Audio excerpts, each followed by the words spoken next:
여러분, 제가 퀴즈 하나 내보도록 하겠습니다. 아무리 때로 눕혀도 자꾸만 일어서는 것은 뭘까요? 오뚜기. 여러분, 어릴 적에 오뚜기 가지고 놀아본 적 있으세요? 여러분, 이 오뚜기가 다시 일어설 수 있는 비결이 뭡니까? 어떻게 다시 일어설 수 있어요? 밖에 뭐 대단한 장치가 달려 있습니까? 아니죠. 그래요. 안에 무거운 중심추가 있어요. 그래서 아무리 흔들어도 잠깐 기우뚱할 뿐 결국 그 중심이 몸을 다시 세우죠. 그런데 오뚜기는 넘어지지 않는 게 아닙니다. 오뚜기는 넘어져요. 다만 넘어진 채로 있지 않는 겁니다. 넘어져요. 그런데 다시 일어서는 거예요. 바운스 백 하는 거죠. 우리 인생도 이와 같아요. 살다 보면 누구나 다 넘어집니다. 건강이 무너지고, 또 어떨 때는 내가 정말 신뢰하고 믿었던 사람에게 상처를 입을 때가 있어요. 그런데 진짜 문제는 그런 건강이 무너지고 사람에게 상처 입고 사업이 실패하고 직장을 잃고 이런 넘어짐이 문제가 아니라 넘어진 걸 내 인생의 마지막 문장으로 받아들이는 겁니다. 실패를 끝이라고 받아들이는 거예요. 여러분, 그 차이는 내 안에 무엇이 중심으로 자리 잡고 있느냐에서 나옵니다. 바울과 바나바는 이고니온에서 이 반대자들의 위협을 피해 루스드라라는 마을로 오게 됩니다.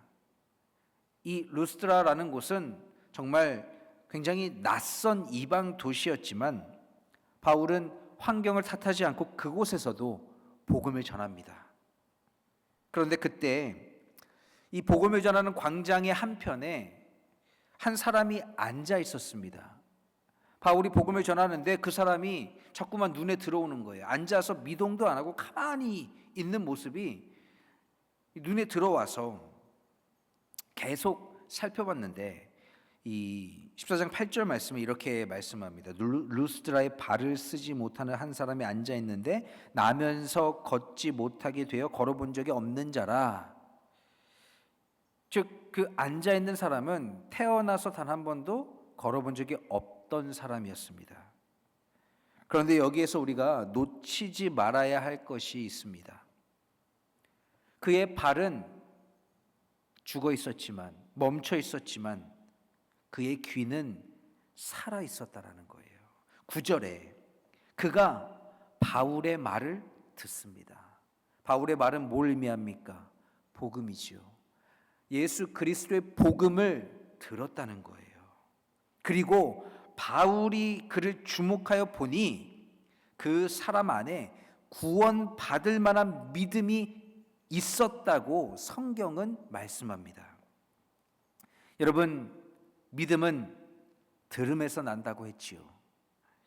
이 사람을 다시 일으킨 것은 성한 다리가 아니라 말씀을 들을 귀였습니다. 바울이 외치죠. 10절에 네 발로 일어서라. 그러자 그가 일어나서 뛰어 걸어갑니다. 놀라운 성령의 역사가 그 자리에서 벌어지게 됩니다. 그런데 그 일이 있고 난 이후에 이 이야기가 조금 이상하게 흘러가요.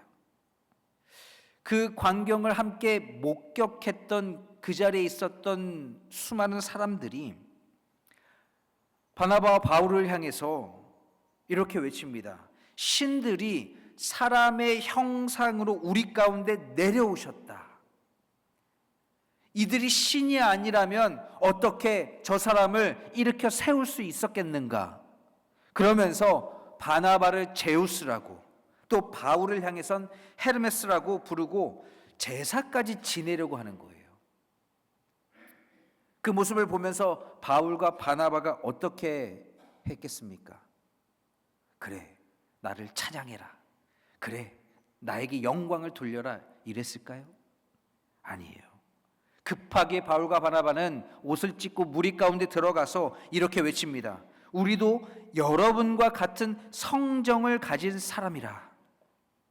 사도행전 14장 15절의 말씀 가운데 이 성정이라는 말씀은 헬라어 성경을 보면 호모이오파데이스라는 단어인데, 이 말은 같은 감정과 같은 고통을 겪는 사람들이라는 뜻입니다. 그러니까 바울이 다급하게, 바나바와 바울이 옷을 찢고 무리 가운데 들어가서 외쳤던 말이 뭡니까? 나는 여러분들과 똑같이 아픔을 겪고 감정을 느끼고 고통을 겪는 여러분과 같이 연약한 사람입니다 라는 이야기를 한 거예요. 내가 여러분들이 말하는 그런 신적 능력을 가진 사람이 아니라, 내가 뛰어난 사람이 아니라, 이 능력이 내 것이 아니라 나는 여러분들과 똑같은 사람입니다. 바울과 바나바는 기적을 행한 자신들이 특별해서 이런 일이 일어난 것이라고 말한 것이 아니라 그게 아니라고 분명히 말합니다. 그리고 걷지 못했던 사람을 일으키신 분은 자신들이 아니라 살아계신 하나님이셨기 때문이라는 거죠.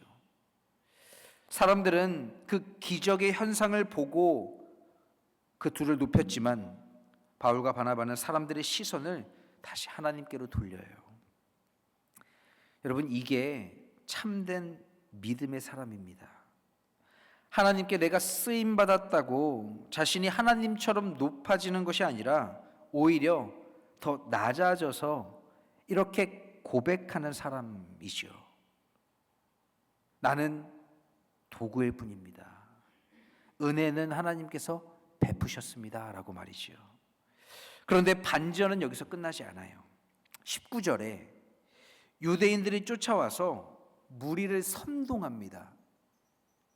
그러자 조금 전까지 바울과 바나바를 신이라고 부르던 사람들이 그들을 향해 돌을 던지기 시작해요. 조금 전까지 박수치던, 손을 들고 찬양했던 그 손이 이젠 돌을 들게 되었습니다. 조금 전까지만 해도 신이시여 라고 부르던 그 입이 이제는 바울을 죽음으로 몰아가요.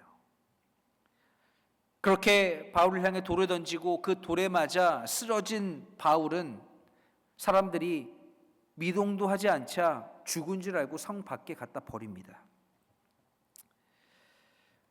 바울은 몸의 고통도 컸지만 마음의 배신감도 굉장히 컸을 거예요.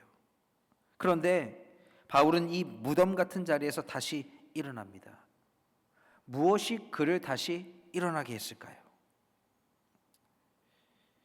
무너진 자리에서 다시 일어서는 첫 번째 힘은 분명한 부르심이에요. 곧 삶의 목적이지요. 20절 말씀을 보십시오.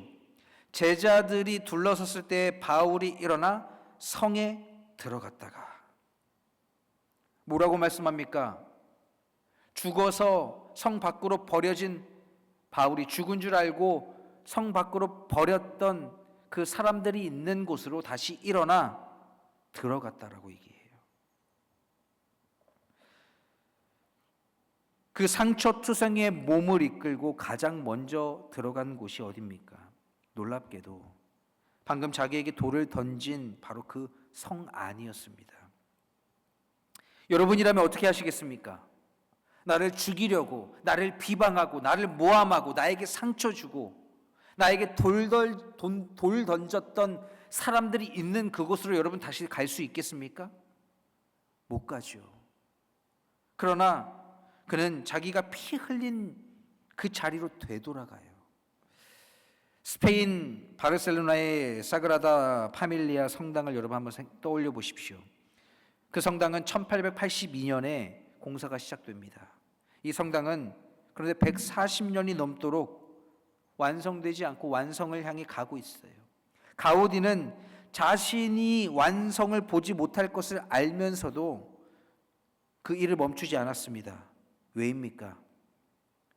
이 성당을 건축하는 일이 자기 이름을 남기는 일이 아니라, 자기 명예를 위한 일이 아니라, 명성을 얻고 돈을 벌기 위함이 아니라 하나님께 드리기 위함이었기 때문입니다. 바울도 그랬어요. 그의 중심엔 나는 한 영혼을 살리기 위해 부름받았노라 라는 그런 사명이 있었습니다.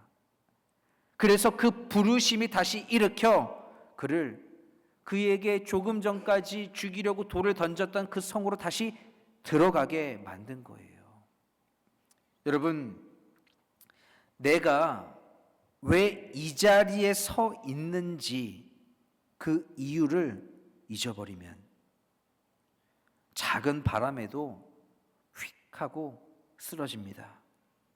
그러나 내가 왜 사는가? 라는 그 물음에 하나님이 주신 마음에 깊이 박힌 그런 대답을 가진 사람들은 돌에 맞아도 다시 일어서는 거예요. 이 목적을 가장 온전히 보여주신 분이 바로 우리 주 예수 그리스도이십니다. 주님은 자신이 십자가에 못 박혀 죽을 걸 아시면서도 예루살렘을 향해 얼굴을 굳게 세우셨습니다. 인자가 온 것은 잃어버린 자를 찾아 구원하려 함이라, 섬김을 받으려 함이 아니라 도리어 섬기려 함이라 라는 그 목적이 그 중심에 있었기 때문입니다. 오늘 삶의 무게에 이제 그만 내려놓고 싶다, 주저앉고 싶다 하시는 분이 계십니까? 애써 내가 열심히 일하고 살았는데 손에 잡히는 결과가 없어서 허무하다고 느끼시는 분 계십니까? 여러분, 고개를 들어 하나님이 나를 보내신 가정과 교회와 내 공동체, 이 땅에 나를 두신 그 이유를 다시 붙드십시오. 바울이 일어설 수 있었던 두 번째 힘은 바로 함께 붙들어주는 공동체의 기도 때문이었습니다. 여러분, 다시 20절 말씀을 보십시오. 제자들이 둘러섰을 때에 바울이 일어나. 교회의 그 공동체 안에, 말씀을 전하는 그 공동체 안에 말씀을 듣고 예수 그리스도를 따르기로 작정한 제자들이 성 밖에 죽은 것처럼 버려진 바울을 둘러쌌습니다. 그들이 왜 둘러쌌을까요? 진짜 죽었는지 확인하려고? 구경하려고? 뭐라도 있는지 찾아보려고? 아니요, 기도한 거예요. 눈물을 흘리며 주님의 이름을 부르며 그 곁을 지켰고, 바로 그때 바울이 다시 일어섰습니다. 여러분, 미국 하버드 대학교에서 85년 동안 이어온 연구가 있어요. 1938년부터 700명이 넘는 사람들의 인생을 늙어 죽을 때까지 따라가며 계속 질문합니다. 무엇이 사람을 끝까지 건강하고 행복하게 하는가? 그 결론이 뭘까요? 돈입니까? 명예일까요? 아니면 좋은 부모님에게 물려받은 좋은 유전자일까요? 아니에요. 그 결과가 뭐냐면 곁에 마음을 나눌 사람이 있느냐라는 그 하나였습니다. 연구자들은 이 연구를 하면서 외로움이 얼마나 사람에게 해로운지를 수치로 이제 발표를 하는데, 담배를 하루에 반갑씩 피우는 것에 견줄만 하다고 이야기해요. 외로움이 하루에 담배 반갑이면 몇 개예요? 그래요. 모르는 게 당연하지. 안다고 말하면 이상한 거예요. 담배 저도 몇 개 들어있는지 모르겠어요. 아무튼 반 개래요. 반 개. 여러분, 사람은 하나님이 지으실 때 혼자 버티도록 지어지지 않았어요. 하나님은 아담을 지으시고 그에게 돕는 배필을 두셨습니다. 가정은 둘이 한 몸을 이루게 된 것입니다. 한자와 사람 인자를 봐도 마찬가지죠. 어떤 형상을 따서 만든 글자입니까? 두 사람이 서로 맞대고 앉아 있는 그 모습. 여러분, 홀로 견디는 건 강한 게 아니라 서서히 무너지는 거예요. 높은 산을 올라가는 등반가들을 보십시오. 그들은 한 줄의 로프에 서로의 몸을 묶고 오릅니다. 왜 그렇게 합니까? 누구든 실수로 발을 헛디뎌 떨어질 수 있기 때문이에요. 혼자 오르면 어떻게 됩니까? 혼자 오르다 발을 헛디디면 떨어져 죽는 거예요. 그러나 서로 로프에 묶인 사람은 미끄러져도 떨어져 죽지 않습니다. 앞뒤에서 동료들이 온몸으로 그 무게를 대신 받아내기 때문이죠. 그런데 여기서 놓쳐서는 안 될 게 있어요. 그 로프는 양쪽으로 묶여 있는 거라는 거예요. 내가 저 사람의 줄에 묶여 있는 것과 마찬가지로 내 줄에도 다른 누군가가 묶여 있는 겁니다. 남이 미끄러질 때 내가 그 무게를 받아내야 한다는 뜻이 되기도 해요. 그것이 로프를 몸에 묶는 이유입니다. 갈라디아서 6장 2절 말씀을 보면 너희가 짐을 서로 지라 그리하여 그리스도의 법을 성취하라라고 말씀합니다. 교회란 그 로프에 함께 몸을 묶는 사람들의 모임이에요. 바울을 지금 둘러싼 제자들이 바로 그런 사람들이었습니다. 출애굽기 17장 말씀을 보면 르비딤 전투가 나옵니다. 이스라엘이 광야에서 아말렉과 맞서 싸우는데 모세가 산에 올라가서 손을 탁 들면 이스라엘 이 싸움의 진영이 이스라엘에게 유리하게 흘러가요. 아말렉 군사들을 무찌르기 시작합니다. 그런데 갑자기 힘들어서 손을 탁 내리게 되면 이스라엘 진영이 뒤로 밀리는 거예요. 이 전쟁의 승패는 모세의 손에, 기도하는 그 손에 달려 있었습니다. 모세가 손을 끝까지 들고 있으면 승리요, 손이 떨어지면 패배입니다. 그런데 여러분, 손 들고 찬양하거나 손 들고 기도해 보셨어요? 여러분, 손이 얼마나 무거운지 아십니까? 호기롭게 손 들고 찬양했다가 4분 찬양이 끝나기도 전에 우리는 손이 무거워서 손을 내려요. 성령에 불받아서 뜨겁게 소리 지르며 손 들고 기도하다가도 2, 3분 안에 이 손이 무거워져서 기도가 나오지 않습니다. 그만큼 손은 무겁습니다. 모세도 마찬가지였어요. 자꾸만 올렸던 손이 처지기 시작합니다. 그 절박한 순간에 아론과 훌이 나서게 되죠. 돌을 굴려와서 모세를 앉혀요. 지친 모세를 앉힙니다. 그리고 좌우에서 서로 팔 하나씩 붙들고 들어 올립니다. 세 사람이 함께 있었을 때 모세의 손이 해가 지도록 내려오지 않았고 마침내 이스라엘이 승리하게 되었습니다. 여러분, 그 위대한 지도자 모세도 자기 팔 하나를 끝까지 혼자는 들지 못했어요.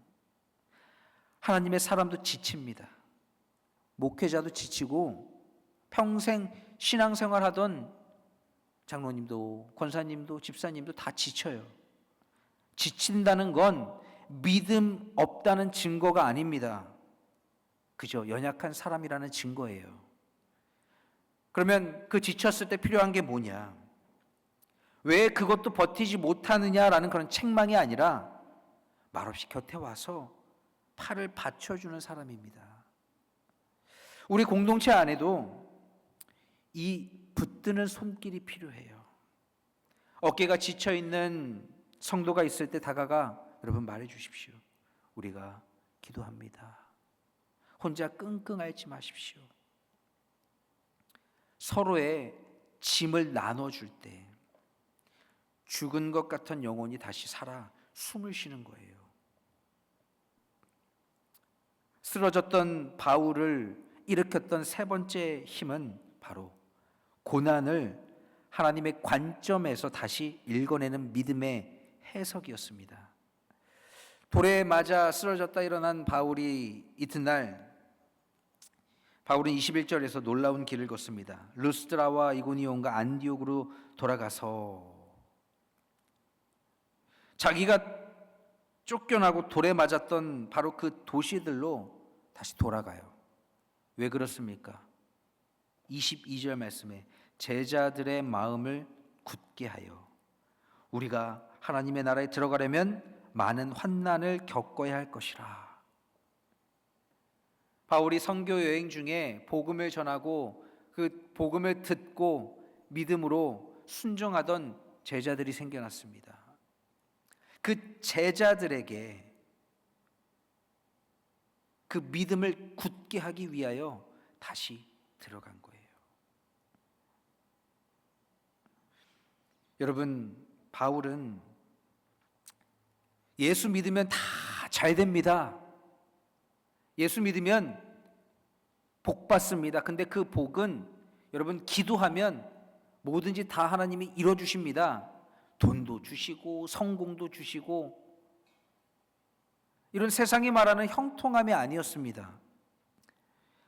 돌에 맞은 사람이 하나님 나라로 가는 길에는 많은 환난이 있다라고 말하는 거예요. 우리가 믿음으로 걸어가는 그 길엔 십자가가 있습니다. 사람들의 비난이 있고 고통이 있고 아픔이 있습니다.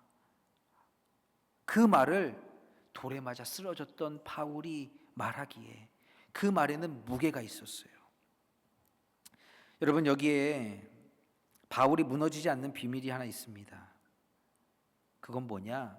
그는 자기가 맞은 돌을 실패로 읽지 않고 하나님 나라로 들어가는 길목의 환난으로 읽어냈다라는 거예요. 세상의 눈으로는 참담한 실패였습니다. 쫓겨났습니다. 돌에 맞아 쓰러졌습니다. 버림받았습니다. 말씀을 전하려 했던 그곳에서 버림받은 거예요. 실패죠. 그러나 믿음의 눈으로는 그 복음이 땅끝으로 나아가는 통로가 된 거예요. 일본에 여러분 킨츠키라는 그릇 수선법이 있는데 알고 계십니까? 킨츠키? 이 도자기를 수선하는 방법이에요. 깨진 그릇의 틈을 이 옷으로 접착제를 사용해서 옷을 묻히고 거기에 단단하게 해주는 금가루를 쭉 바르는 거예요.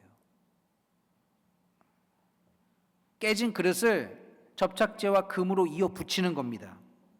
킨츠키는 깨진 자리를 감추지 않아요.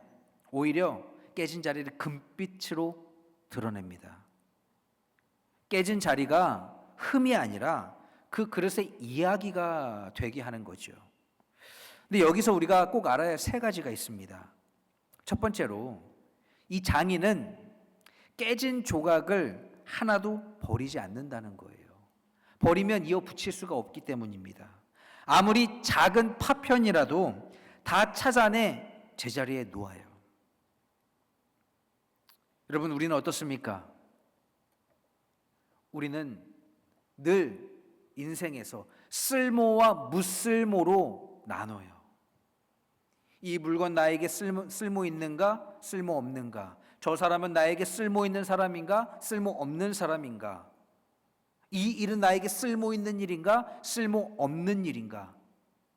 쓸모와 무쓸모로 나눕니다. 우리는. 그래서 쓸모 있는 것에만 관심을 갖고 취하려 하죠. 쓸모 없는 것은 버리기 마련이에요. 여러분, 집에 있는 그릇 깨지면 어떻게 하십니까? 버리죠. 버려요. 그거 아까워가지고 막 빗자루 쓸어 모아가지고 한 조각 한 조각 이렇게 맞추시는 분이 계십니까? 없죠. 버려요. 그러나 여러분, 하나님은 우리 인생의 아픈 조각, 지워버리고 싶은 그 조각까지도 하나도 버리지 않으신다는 거예요. 여러분, 우리 공동체 안에서는 버림받아 마땅한 존재란 없습니다. 우리는 모두 하나님의 형상대로 지음받은 존재예요. 쓰임이 다를 뿐이지 쓸모없지 않다라는 거예요. 두 번째로, 이 금으로 이어 붙인다고 제가 말씀드렸는데, 킨치키가. 그런데 이 금은 멀쩡한 부분에 바르는 게 아닙니다. 오직 갈라진 틈, 부서진 그 선을 따라서만 흐르는 거예요. 이 금은 상처가 없으면 금이 지나갈 길도 없습니다. 이 그릇의 가장 아름다운 무늬는 바로 쓸모없다고 여겨졌던, 가장 상처 입었던, 가장 아프게 부서졌던 그 자리를 따라 그려지는 거예요. 세 번째로, 이게 가장 중요한 건데, 킨츠키는 깨지기 전으로 되돌리는 기술이 아닙니다. 깨지기 전 멀쩡했던 그릇의 모습으로 되돌리는 게 킨츠키가 아니에요. 복원이 아니라 깨짐을 지나온 새로운 작품으로 만드는 겁니다. 하나님도 상처 없던 옛날로 시간을 되돌려 주지 않으세요. 대신 그 깨진 틈에 은혜의 금을 부으셔서 깨짐을 통과한 더 아름다운 사람으로 새로 지으시는 겁니다. 새 피조물로. 그러니 여러분, 내 안에 있는 상처, 내 안에 있는 아픔, 부끄러워하면서 숨기지 않아도 돼요. 주님께 다 고백하십시오. 그 자리가 바로 하나님의 금이 흐르는 자리가 됩니다. 부활하신 주님께서 제자 도마에게 나타나셔서 몸을 보이실 때 주님의 손에는 못자국과 옆구리에는 창자국이 그대로 남아 있었습니다. 주님은 그 상처를 지니신 채 도마에게 손을 내미셨어요. 부활이란 상처가 없었던 척하는 게 아니라 상처보다 생명이 더 크다는 하나님의 선언입니다. 그러면 바울이 돌에 맞아서 피가 나고 멍들고 찢어지고 상처난 그 돌자국들을 어떻게 여겼을까요? 바울은 훗날 자기의 몸의 상처를 이렇게 고백해요. 갈라디아서 6장 17절 말씀을 보면, 이후로는 누구든지 나를 괴롭게 하지 말라. 내가 내 몸에 예수의 흔적을 지니고 있노라. 상처 입은 실족한 그런 갈라디아 성도들을 향해 이렇게 이야기해 주는 거예요. 내가 선교 여행을 통해 입었던 그 상처, 고난, 그게 나의 수치가 아니라 예수의 흔적이다, 나의 자랑이다 라고 편지를 씁니다. 그런데 여기 이 말씀 가운데 흔적이라는 말은 헬라어로 스티그마라는 단어인데, 여러분, 이 스티그마가 원래 무슨 뜻인지 아십니까? 여러분, 고대 사회에서 주인이 이 노예를 값을 치르고 삽니다. 그러면 이 노예라고 구분짓기 위해서 불에 달근 뜨거운 인두를 가지고 마크를 새겨가지고 몸에 표식을 내요. 지집니다. 그러면 절대 지워지지 않는 문양이 몸에 남게 되는 거예요. 상처가 남게 되는 겁니다. 그게 스티그마예요. 스티그마란 영광의 상처가 아니라 노예에게 주어졌던 흉터, 상처예요. 지울 수 없는 수치의 표. 사람들이 보면 저건 종이구나 하고 손가락질하던 그런 자국입니다. 그런데 바울이 뭐라고 말합니까? 그게 내 안에 있다는 거예요. 세상이 수치라 부르던 그 단어를 자기 상처 위에 붙입니다. 이 흉터는 실패의 증거가 아니라 내가 예수께 속한 사람이다라는 흔적이라고 이야기합니다. 상처의 이름을 바꿔요. 여러분, 이게 킨츠키라는 거예요. 상처가 사라진 게 아닙니다. 흉터는 그대로 남아 있어요. 그러나 그 갈라진 자리 위에 예수의 이름이 금처럼 부어졌을 때 수치의 낙인이 영광의 표시로 바뀌게 되었습니다. 그리고 앞서 말씀 나눈 것처럼 갈라디아서 6장 2절에 이 편지 앞부분에 어떤 말씀이 있는지 기억하십니까? 너희가 짐을 서로 지라. 돌에 맞아본 사람이, 상처 입은 사람이, 쓰러져 본 사람이, 실패를 경험해 본 사람이 그 짐을 서로 지라는 거예요. 자기 흉터를 예수의 흔적이라고 고백하며 내가 아파봤으니 다른 사람의 아픔에 공감하고 그를 위해 기도하라라는 겁니다. 여러분, 믿음의 해석은 고난을 가볍게 여기라는 말이 아닙니다. 고난은 여전히 아프고 눈물은 여전히 우리에게 상처가 됩니다. 그러나 다만 이해할 수 없는 조각까지 주님의 손에 맡기는 게 믿음이에요. 오늘 억울한 돌을 맞고 계십니까? 인생이 산산조각 난 것 같습니까? 여러분, 낙심하지 마십시오. 아직 하나님이 일하고 계세요. 오늘 말씀을 맺겠습니다. 여러분, 오늘 바울이 다시 일어설 수 있었던, 바울을 일으킨 세 가지 중심을 우리가 나눴습니다. 첫 번째는 바로 분명한 부르심, 콜링. 하나님이 내게 맡기신 사명이에요. 그리고 두 번째는 서로의 짐을 나눠주는 공동체 기도입니다. 그리고 세 번째는 고난을 다시 읽어내는 믿음의 해석이에요. 여러분, 오늘 이 말씀은 14장의 말씀은 두 번의 일어섬으로 감싸여져 있습니다. 못 걷던 사람이 일어섰고 돌에 맞아 쓰러진 바울이 일어섰어요. 그리고 오늘 하나님은 이 두 번의 일어섬 사이에 여러분의 이름을 넣으려고 하십니다. 시편 기자의 고백처럼 그는 넘어지나 아주 엎드러지지 아니함은 여호와께서 그의 손으로 붙드심이로다. 우리가 다시 서는 것은 우리의 의지가 강해서가 아니라 하나님이 우리의 손을 붙들고 계시기 때문입니다. 여러분에게도 저마다의 루스드라가 있을 거예요. 다시 돌아가고 싶지 않은 상처의 자리, 나를 성 밖으로 내몰았던 그 상처의 자리. 그러나 하나님은 오늘 말씀하세요. 너를 넘어뜨린 그 일이 너의 인생의 마지막 문장이 아니다. 내 손을 붙들고 다시 일어서라. 오늘 이 시간 결단하길 원합니다. 눈앞에 돌멩이만 바라보며 주저앉지 마십시오. 하나님이 주신 부르심을 다시 붙들고 일어서십시오. 홀로 견디지 말고 서로의 짐을 지는 공동체가 되십시오. 내 삶에 깨진 조각들까지 하나님의 손에 맡기십시오. 그리고 언젠간 이렇게 고백하게 되길 바랍니다. 내 삶의 모든 발자국은 단 하나도 빠짐없이 하나님의 은혜였습니다. 오늘 지치고 무너졌던 저와 여러분의 삶이 다시 일어나 살아계신 하나님을 증언하는 사람들이 되시기를 우리 주 예수 그리스도의 이름으로 간절히 축원합니다. 함께 기도하겠습니다.